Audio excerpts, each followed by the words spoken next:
السلام عليكم ورحمة الله وبركاته. الحمد لله والصلاة والسلام على رسول الله وعلى آله وأصحابه عباد الله، أما بعد. فقد قال الله تعالى في كلامه الكريم الفرقان المجيد: أعوذ بالله من الشيطان الرجيم، بسم الله الرحمن الرحيم. والمؤمنون والمؤمنات بعضهم أولياء بعض يأمرون بالمعروف وينهون عن المنكر ويقيمون الصلاة ويؤتون الزكاة ويطيعون الله ورسوله. قال النبي صلى الله عليه وسلم: مثل الجليس الصالح والسوء كحامل المسك ونافخ الكير، أو كما قال عليه الصلاة والسلام. அளவற்ற அருளாளன், நிகரற்ற நிறைந்த அன்பாளன், எல்லாம் வல்ல அல்லாஹ்வின் திருப்பெயரை போற்றி அகில உலகத்திற்கு அற்புடையாக அருளப்பட்ட அண்ணல் நபிகள் நாயகம் ஸல்லல்லாஹு அலைஹி வஸல்லம் அவர்களை போற்றி எனது உரையை ஆரம்பம் செய்கிறேன். அன்பிற்குரிய அல்லாஹ்வின் நல்லடியார்களே, எல்லாம் வல்ல அல்லாஹ் அல் குர்ஆனிலே சொல்லுகின்ற பொழுது, நாம் யாரை நண்பர்களாக தேர்வு செய்ய வேண்டும், முஸ்லிம்கள் யாரை உச்ச நண்பர்களாக தேர்வு செய்ய வேண்டும் என்பது சம்பந்தமாக எல்லாம் வல்ல அல்லாஹ் அல் குர்ஆனிலே பல இடங்களிலே அழகான முறையிலே சொல்லி காட்டுவார். கண்ணியமிக்கவர்களே, ஆகஸ்ட் மாதம் கடந்த 3ஆம் தேதி ஃப்ரெண்ட்ஷிப் டே, அதாவது உலக நண்பர்கள் தினம் அனுஷ்டிக்கப்பட்டது. அப்போ உலக நண்பர்கள் தினத்தினுடைய அந்த நோக்கம் என்ன? நாம் ஒரு நண்பரை தேர்வு செய்கின்ற பொழுது அந்த நண்பர் எப்படிப்பட்டவராக இருக்க வேண்டும், அவர் நல்லவரா கெட்டவரா என்பதை நாம் அழகான முறையிலே, தீர்க்கமான முறையிலே தீர்மானித்து தேர்வு செய்ய வேண்டும். என்று சொன்னால், நாம் நமது பெற்றோரை தீர்மானிக்க முடியாது, நாம் நமது சகோதரர்களை தீர்மானிக்க முடியாது. அது அல்லாஹ் தீர்மானித்தது. இன்னவருக்கு மகனாக, இன்னாருக்கு சகோதரராக நாம் இந்த உலகத்தில் வந்தது நமது அறிவின் மூலமாகவோ, நமது செயல்பாட்டின் மூலமாகவோ, நமது திட்டத்தின் மூலமாகவோ கிடையவே கிடையாது. எனவே நாம் இன்னாருக்கு மகனாக இருப்பதை தேர்வு செய்ய முடியாது, இன்னாருக்கு சகோதரனாக நாம் இருப்பதை தேர்வு செய்ய முடியாது. ஆனால் இன்னவருக்கு நான் நண்பராக இருப்பதை நாம் தீர்மானிக்க முடியும். அது அல்லாஹ்வால் மற்றதை தீர்மானித்தாலும் கூட நண்பரை தீர்மானிக்கக்கூடிய அந்த தகுதியை எல்லாம் வல்ல அல்லாஹ் ஒவ்வொரு மனிதனுக்கும் வழங்கியிருக்கிறார். எனவே நாம் நட்பு வட்டாரத்தை தேர்வு செய்கின்ற பொழுது, நண்பர்களை தேர்வு செய்கின்ற பொழுது, எப்படிப்பட்ட நண்பர்களை நாம் தேர்வு செய்ய வேண்டும், அதற்குண்டான வழிவகைகள் என்ன என்பதனை எல்லாம் வல்ல அல்லாஹ் நமக்கு அல் குர்ஆனின் மூலமாக விரிவாக விளக்கமாக சொல்லி காட்டுவார். அல்லாஹ் அல் குர்ஆனிலே சொல்லுகின்ற பொழுது, இன்னமா வலியுக்குமுல்லாஹு வரசூலுஹு வல்லதீன ஆமனுல்லதீன யுகீமூனஸ் ஸலாத வயூதூனஸ் ஸகாத வஹும் ராகிஊன். அல்லாஹ் அல் குர்ஆனிலே சொல்லி காட்டுவான், உங்களுடைய உச்ச நண்பர் யார் தெரியுமா? அது அல்லாஹ்வாக இருக்கிறான், அல்லாஹ்வுடைய திருத்தூதராக இருக்கிறார், இன்னும் மூமின்களாக இருக்கிறார்கள். எப்படிப்பட்ட மூமின்கள்? யுகீமூன ஸலாத், தொழுகையை நிலைநிறுத்தக்கூடியவர்கள், வயூதூன ஸகாத், ஜகாத்தை வழங்கக்கூடியவர்கள், வஹும் ராகிஊன், ருக்கு செய்யக்கூடியவர்கள். அப்ப நமது நண்பர்களாக நாம் யாரை தேர்வு செய்ய வேண்டும்? நாம் அல்லாஹுவை தேர்வு செய்ய வேண்டும், அல்லாஹுடைய திருத்தூதரை தேர்வு செய்ய வேண்டும். இன்னும் மூமின்கள், அந்த மூமின்களிலேயே எவர்கள் தொழுகையை நிலைநிறுத்துகிறார்களோ, ஜகாத்தை கொடுக்கிறார்களோ, அவர்களை நாம் நண்பர்களாக தேர்வு செய்ய வேண்டும் என்று இந்த வசனத்தின் மூலமாக அல்லாஹ் ரப்பல் ஆலமீன் நமக்கு கற்றுத் தருகின்றான். ஏன் அல்லாஹுவை நாம் நண்பராக தேர்வு செய்ய வேண்டும்? கண்ணியமிக்கவர்களே, அல்லாஹ் இன்னொரு வசனத்திலே சொல்லி காட்டுகின்ற பொழுது, வத்தகதல்லாஹு இப்ராஹீம கலீலா, அல்லாஹ் இப்ராஹிம் நபியை தனது நண்பராக, உச்ச தோழர்களாக தேர்வு செய்து விட்டான். நாம அல்லாஹுவை தேர்வு செய்ய வேண்டும். ஆனால் அல்லாஹ் தனது நண்பரை தேர்வு செய்கின்ற பொழுது இந்த உலகத்திலே எல்லா விதமான நன்மார்களை எல்லாம் விட்டுவிட்டு இப்ராஹிம் அலைஹிஸ்ஸலாத்து வஸ்ஸலாம் அவர்களை தேர்வு செய்திருக்கிறார் என்று சொன்னால், இப்ராஹிம் அலைஹிஸ்ஸலாத்து வஸ்ஸலாம் அவர்கள் இறைவனுடைய கட்டளையை எந்த அளவுக்கு தியாகத்தின் மூலமாக நிறைவேற்ற முடியுமோ அந்த அளவுக்கு தனது தியாகத்தின் மூலமாக இந்த உலகத்திலே நிறைவேற்றி காட்டினார்கள். எனவே தான் இப்ராஹிம் நபி அவர்கள் அல்லாஹ்வை தேர்ந்தெடுத்ததை விட அல்லாஹ் இப்ராஹிம் நபியை தேர்ந்தெடுத்து விட்டான். அப்ப அல்லாஹ் நம்மளை தேர்ந்தெடுப்பானா? நாம் அந்த தகுதிக்கு வரல. எனவே தான் நாம் தேர்வு செய்கின்ற பொழுது, நல்ல நண்பராக தேர்வு செய்கின்ற பொழுது முதல்ல அல்லாஹ்வை தான் தேர்வு செய்யணும். எத்தனை நபர்கள் நண்பர்களாக, உனது நண்பர் யார் அப்படின்னா ஒரு காபிருடைய பெயரை சொல்லுவாங்க. இஸ்லாத்திற்கு எதிராக செயல்படக்கூடிய அந்த அரசியல் கட்சிகளில் இருக்கக்கூடிய பெயர்களை சொல்லுவாங்க. உனது நண்பர் யார் என்று அந்த கேட்கின்ற பொழுது, அதற்கு விடையளிக்கின்ற பொழுது எனது நண்பர் அல்லாஹ் என்று எத்தனை நபர்கள் சொல்லியிருக்கிறான். எனது நண்பர் அல்லாஹ்வுடைய திருத்தூதர் என்று எத்தனை நபர்கள் சொல்லியிருக்கிறாங்க. எனது நண்பர் தொழுகையையும் ஜகாத்தையும் நிறைவேற்றக்கூடிய மூமின்கள் என்று எத்தனை முஸ்லிம்கள் சொல்லியிருக்கிறாங்க. கண்ணியமிக்கவரை சிரித்து பாருங்கள்.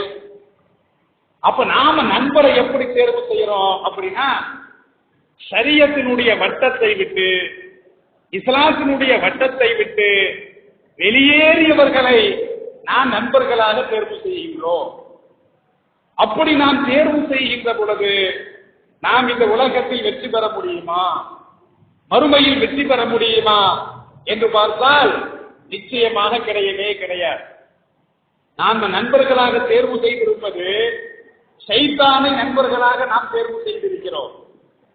ஷைத்தானை பற்றி அல்லாஹ் ரப்பல் ஆலமீன் சொல்லி காட்டுகின்ற பொழுது, ஷைத்தான் என்பவன் அல்லாஹ்விற்கு மிகவும் எதிரியாக இருக்கிறான், மூமின்களுக்கு எதிரியாக இருக்கிறான், அவன் வழிகட்டவனாக இருக்கிறான் என்று அல்லாஹ் ரப்பல் ஆலமீன் அல் குர்ஆன்ல சொல்லி காட்டுறான். அப்ப நமது நண்பர் யாரு? அல்லாஹுவா, அல்லாஹுடைய திருத்தூதரா, சத்திய இஸ்லாத்தை ஏற்றுக்கொண்டு நற்கர்மங்கள் புரியக்கூடிய மூமின்களா அல்லது ஷைத்தானா? 99% நாம் பார்க்கின்ற பொழுது இஸ்லாமியர்களின் நண்பனாக ஷைத்தானுக்கு தான் முதலிடமே தவிர அல்லாஹுவிற்கோ அல்லாஹுடைய திருத்தூதருக்கோ கிடையவே கிடையாது. சரி, ஷைத்தானை நாம் நண்பராக தேர்வு செய்தால் நாம எங்க போவோம் அப்படின்னா, இந்த உலகத்திலும் வெற்றி பெற முடியாது, மறுமையிலும் வெற்றி பெற முடியாது. அதைத்தான் அல்லாஹ் ரப்பல் ஆலமீன் இன்னொரு வசனத்தின் வாயிலாக சொல்லி காட்டுகின்ற பொழுது, வமன் யதவல்லல்லாஹ வரசூலஹு வல்லதீன ஆமனூ ஃபஇன்ன ஹிஸ்பல்லாஹி ஹுமுல் காலிபூன். எந்த ஒரு மனிதர் அல்லாஹுவையும் அல்லாஹுடைய திருத்தூதரையும் மூமின்களையும் எவர் நண்பராக ஆக்கிக் கொண்டாரோ, ஃபஇன்ன ஹிஸ்பல்லாஹ், அவர் அல்லாஹுடைய கட்சி, அவர் என்ன கட்சி? அதிமுக, திமுக, மாமக, பாமக கிடையாது. அவர் அல்லாஹ்வுடைய படை, அவர் அல்லாஹ்வுடைய இயக்கம், அவர் அல்லாஹ்வுடைய கட்சியாக இருக்கிறார். உமுல் காலிபூன், அவர்தான் வெற்றியாளராக இருக்கிறார். அப்ப அல்லாஹுவையும் அல்லாஹுடைய திருத்தூதரையும் மூமின்களையும் நாம் உற்ற நண்பர்களாக இந்த உலகத்தில் தேர்வு செய்ய வேண்டும். அப்படி தேர்வு செய்கின்ற பொழுது நாம யாரு கட்சி அப்படின்னா ஹிஸ்புல்லாஹ், அல்லாஹ்வுடைய படையாக, அல்லாஹ்வுடைய பார்ட்டியாக, அல்லாஹ்வுடைய கட்சியாக நாம் இருக்கின்ற காரணத்தினால் நாம் வெற்றி பெற முடியும் என்று அந்த வசனத்தின் மூலமாக அல்லாஹ் ரப்பல் ஆலமீன் சொல்லி காட்டுறான். அப்ப இங்க ஒரு கேள்வி எழுகிறது. அப்ப இஸ்லாமியர்கள் அல்லாஹ்வை தான் நண்பராக தேர்வு செய்யணுமா, மூமின்களை தான் நண்பராக தேர்வு செய்யணுமா, இறை தூதர் முகமது ஸல்லல்லாஹு அலைஹி வஸல்லம் அவர்களைத்தான் தேர்வு செய்ய வேண்டுமா? ஒரு காஃபிர தேர்வு செஞ்சா என்ன? அப்ப காஃபிர தேர்வு செய்யக்கூடாதா அப்படின்னா ரெண்டு விஷயங்கள் இருக்கிறது. காஃபிர் அப்படின்னா இஸ்லாத்திற்கு எதிராக செயல்படாதவர்களை நாம் நண்பராக தேர்வு செய்ய வேண்டும். அதற்கு ஆதாரம் இருக்கிறது. புகாரிலே ஒரு ஹதீஸ் வருகிறது. என்ன ஹதீஸ் அப்படின்னா, உமர் ரலியல்லாஹு அன்ஹு அவர்கள் நபிகளார் ஸல்லல்லாஹு அலைஹி வஸல்லம் அவர்களை காண வருகின்ற பொழுது வருவதற்கு முன்னால் பஜார்ல ஒரு பட்டாடை விற்கப்படும். அந்த பட்டாடையை வாங்கி கொண்டு நேரடியாக நபியை பார்க்க வருகிறார். அப்ப ஸல்லல்லாஹு அலைஹி வஸல்லம் அவர்களை பார்த்து, அல்லாஹ்வின் தூதர் அவர்களே, இதோ பட்டாடை, உங்களை தூது குழுவினர்கள் வந்து சந்திக்கின்ற பொழுது, பெரும் பெரும் தலைவர்கள் வந்து சந்திக்கின்ற பொழுது, அல்லது பெருநாளில் நீங்கள் இருக்கின்ற பொழுது இந்த பட்டாடை உடுத்திக் கொண்டால் என்ன? உங்களுக்காக வேண்டி இதை நான் வாங்கி வந்திருக்கிறேன், இதை நான் அன்பளிப்பு செய்கிறேன் என்று செய்கின்ற பொழுது ஸல்லல்லாஹு அலைஹி வஸல்லம் அவர்கள் வாங்க மறுத்துவாங்க. ஸல்லல்லாஹு அலைஹி வஸல்லம் என்ன சொல்வாங்க தெரியுமா? இது யாரு அணியக்கூடிய ஆடை தெரியுமா? மறுமையின் பாக்கியம் யாருக்கு கிடைக்காதோ அவர்தான் இதை அணிவார். இதை அணிகின்ற காரணத்தினால் மறுமையில் பட்டாடை அணியக்கூடிய பாக்கியம் கிடைக்காது. எனவே இது கூடாது, பட்டாடை அணியக்கூடாது என்று ஸல்லல்லாஹு அலைஹி வஸல்லம் அவர்கள் வாங்க மறுத்துருவாங்க. சில காலம் கழியும். சில காலம் கழிந்த பிறகு ஸல்லல்லாஹு அலைஹி வஸல்லம் அவர்களுக்கு ஒரு பட்டாடை வரும். அந்த பட்டாடையை உமர் ரலியல்லாஹு அன்ஹு அவர்களுக்கு கொடுத்து அனுப்புவார்கள். என்னடா போச்சு, நாம பட்டாடையை வாங்கி நபிகளாருக்கு கொடுக்கின்ற பொழுது ஸல்லல்லாஹு அலைஹி வஸல்லம் வாங்க மறுத்தார்கள். ஆனா ஸல்லல்லாஹு அலைஹி வஸல்லம் அவர்களிடமிருந்து நமக்கு பட்டாடை வந்திருக்குது. இது என்ன காரணம்? அவர்கள் அணியக்கூடாது, நாம வாங்கிக்கணுமா? நேராக ஸல்லல்லாஹு அலைஹி வஸல்லம் தர்பாருக்கு வர்றார். அப்ப அல்லாஹ்வின் தூதரை கேட்காரு, அல்லாஹ்வின் தூதர் அவர்களே, நீங்க அணிய மாட்டீங்க, ஆனா எனக்கு தாரீங்களே, இது என்ன நியாயம் என்று கேட்கின்ற பொழுது ஸல்லல்லாஹு அலைஹி வஸல்லம் அவர்கள் சொல்லுவார்கள், நான் உன்னை கொடுத்திருக்கிறேன், நீ அணிய வேண்டும் என்று நான் கொடுத்திருக்கிறேன், உனக்கு அன்பளிப்பு செஞ்சிருக்கிறேன். இஸ்லாத்தில் ஆண்கள் தான் பட்டாடை அணியக்கூடாது, உங்களது வீட்டில் பெண்கள் இல்லையா? பெண்கள் அணியலாமா இல்லையா? நான் கொடுத்த இந்த அன்பளிப்பை நீங்கள் வாங்கி கொண்டு நீங்கள் அணியக்கூடாது, உங்களது வீட்டிலே இருக்கக்கூடிய பெண்கள் அணியலாமா இல்லையா அப்படின்னு ஸல்லல்லாஹு அலைஹி வஸல்லம் அவர்கள் விளக்கம் கொடுப்பார்கள். புகாரில் இந்த ஹதீஸ் பதிவு செய்கின்ற பொழுது இமாம் புகாரி ரஹ்மத்துல்லாஹி அலைஹி அவர்கள் ஒன்றை பதிவு செய்வார்கள். உடனே இந்த விளக்கத்தை ஏற்றுக்கொண்டு உமர் ஹத்தாப் ரலியல்லாஹு அன்ஹு அவர்கள் அந்த பட்டாடையை வாங்கி என்ன செய்வாங்க தெரியுமா? தனது இஸ்லாத்தை தழுவாத காபிரான ஒரு நண்பருக்கு அன்பளிப்பு செய்வார்கள். புகாரி ரஹ்மத்துல்லாஹி அவர்கள் இதை பதிவு செய்கிறாங்க. கண்ணியமிக்கவர்களை சிந்தித்து பாருங்கள், தனது வீட்டு பெண்களுக்கு அவங்க கொடுக்க மாட்டாங்க. உமர் ரலியல்லாஹு அன்ஹு அவர்கள் இஸ்லாத்தை தழுவாத காபிராக இருக்கக்கூடிய தனது பாலிய நண்பருக்கு அந்த பட்டாடையை அன்பளிப்பு செய்வார்கள். புகார்ல பதிவு செய்யப்பட்டிருக்கிறது. அப்ப என்ன தெரியுது அப்படின்னா, இஸ்லாத்திற்கு எதிராக செயல்படாத அவர்களை நாம் நண்பராக தேர்வு செய்யலாம், அதிலே ஆட்சேபனை கிடையவே கிடையாது. ஆனால் இஸ்லாத்திற்கு எதிராக எவர்களெல்லாம் செயல்படுகிறார்களோ அவர்களை நாம் நண்பராக தேர்வு செய்யக்கூடாது என்பதனை இன்னொரு வசனத்தின் மூலமாக அல்லாஹ் ரப்பல் ஆலமீன் சொல்லி காட்டுறான். சூரத்துல் முஜாதலா 58வது சூரா 22வது வசனம்.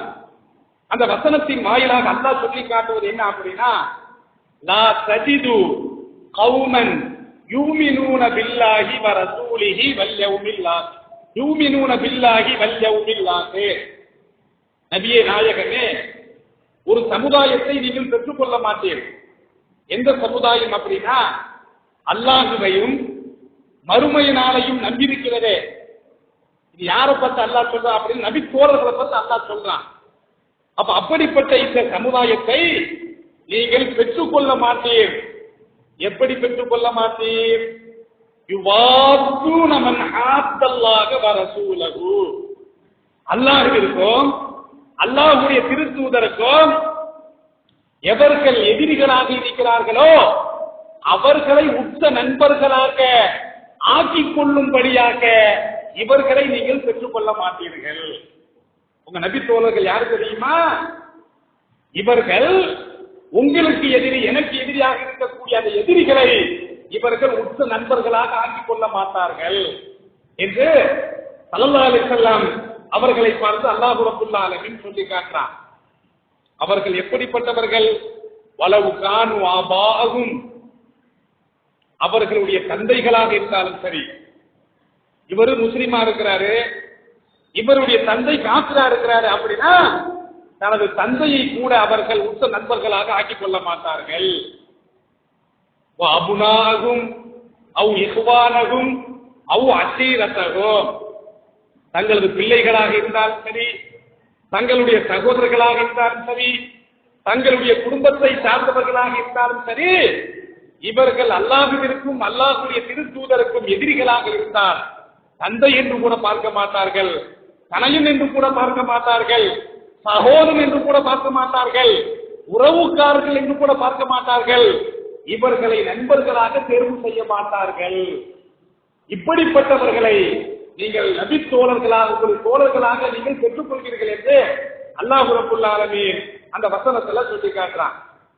அப்ப நபி தோழர்கள் யாரை தனது உச்ச தோழர்களாக, உச்ச நண்பர்களாக தேர்வு செய்தார்கள் அப்படின்னா, இஸ்லாத்திற்கு எதிராக இருக்கக்கூடிய தனது தந்தையை விட்டுவிட்டு, தனது குழந்தையை விட்டுவிட்டு ஸல்லல்லாஹு அலைஹி வஸல்லம் அவர்களையும் ஈமான் கொண்டவர்களையும் தான் நபி தோழர்கள் அங்கே உச்ச நண்பர்களாக தேர்வு செய்தார்கள். இந்த வசனத்திற்கு விளக்கம் கொடுக்கின்ற பொழுது எப்படி வருது அப்படின்னா, அபூ உபைதா ரலியல்லாஹு அன்ஹு அவர்கள் தமது தந்தையாக இருக்கக்கூடிய அப்துல்லா பத்ர் களத்துல சந்திக்கிறார். அபூ உபைதா யாரு? இஸ்லாத்திற்கு வந்தவர். இவருடைய தந்தை யாரு? இஸ்லாத்திற்கு வராதவர். பத்ர் களத்திலே அங்கே போர் நடக்கிறது. தந்தை இஸ்லாத்திற்கு எதிராக இருந்தாலும் கூட அபூ உபைதா ரலியல்லாஹு அன்ஹு அவர்கள் தனது தந்தையை பத்ர் களத்திலே கொலை செய்கிறார்கள்.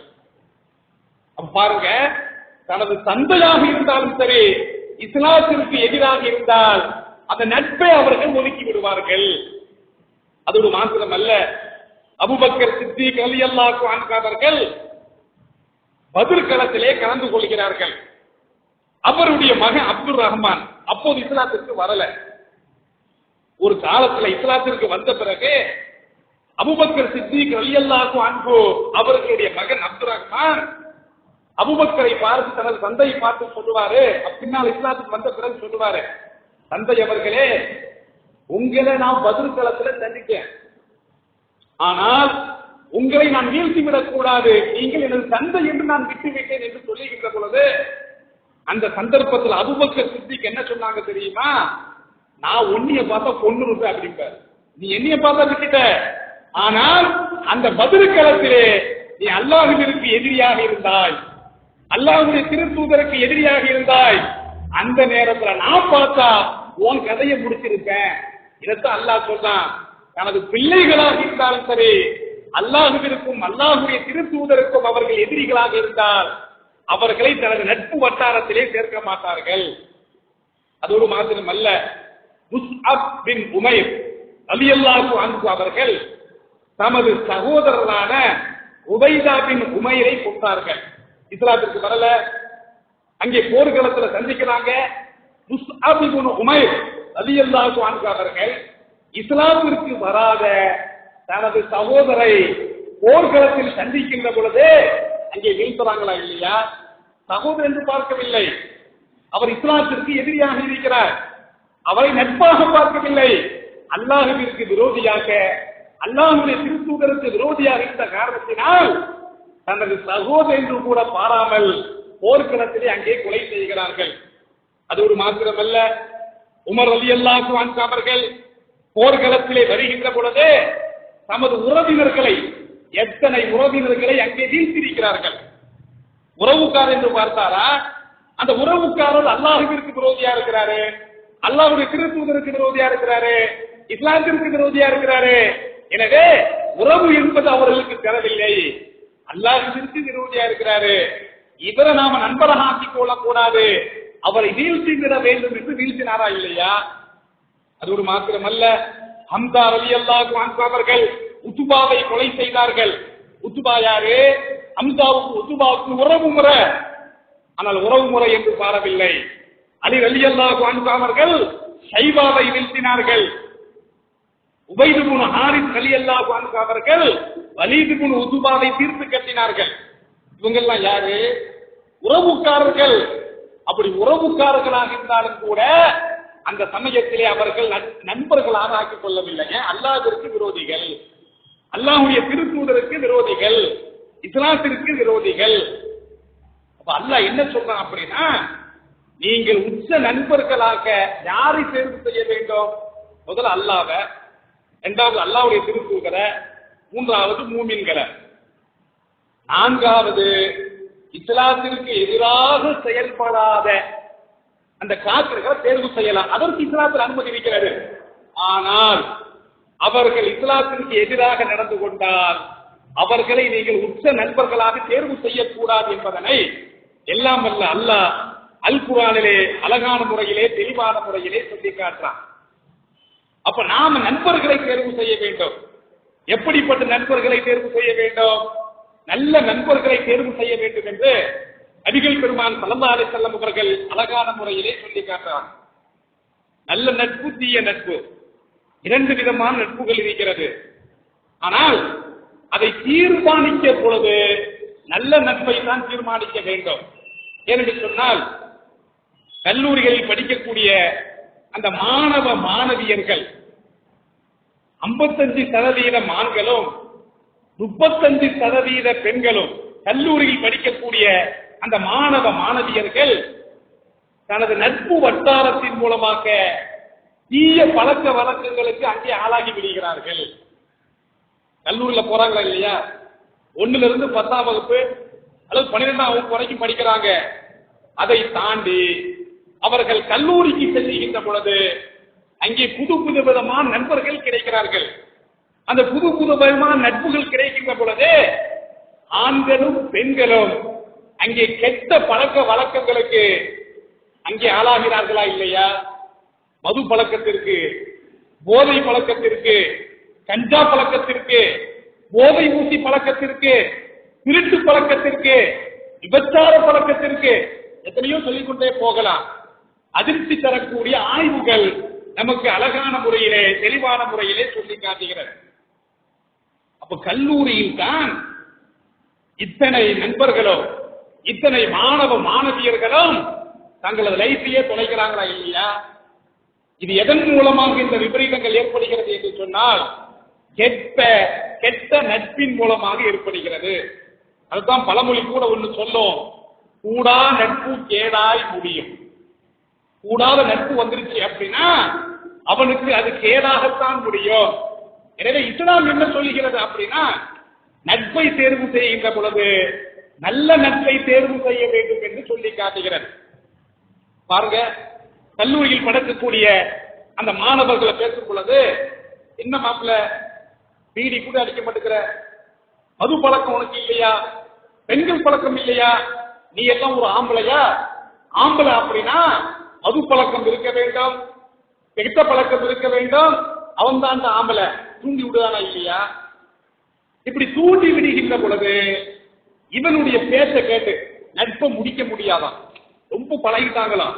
உயிருக்கு உயிராக உயிருக்கு நிகராக இவர்கள் பழகியதின் காரணமாக உயிர் நண்பன் சொல்லுகின்ற பொழுது மறுக்க முடியலையே.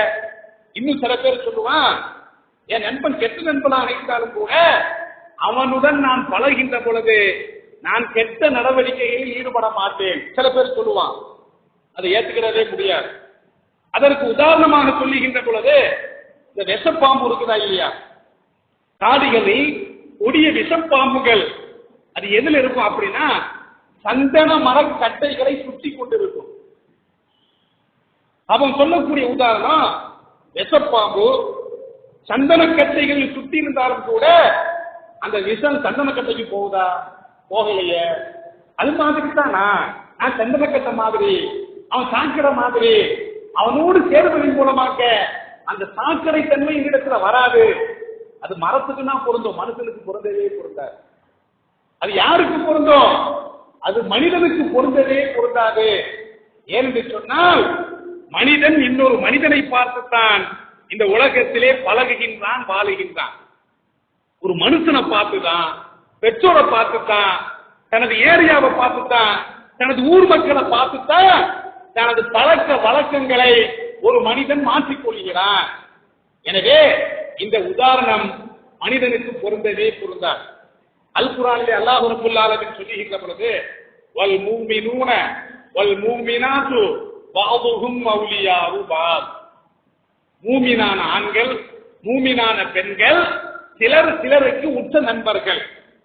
மூமினான பெண்கள் அவங்களுக்கு உற்ற தோழிகள் மூமினான பெண்கள், மூமினான ஆண்கள் அவர்களுக்கு உற்ற தோழர்கள் மூமினான ஆண்கள். ஏன் அப்படின்னா உண்மையான நட்பின் அடையாளம் என்ன தெரியுமா? யாமுரூன பில் மாரூஃபி, அவர்கள் நல்லதை ஏவுவார்கள், வயன்ஹவுன அனில் முன்கரி, தீயதை தடுப்பார்கள். உண்மையான நட்பு என்ன தெரியுமா? தனது நண்பன் தீய பழக்கத்திற்கு ஆளாகின்ற பொழுது தட்டி கேட்க வேண்டும். நீ அப்படி செய்யக்கூடாதுப்பா. அந்த நட்பு பிரிந்தாலும் கூட, அந்த நட்பு அழிந்து போனாலும் கூட தட்டி கேட்க வேண்டும்.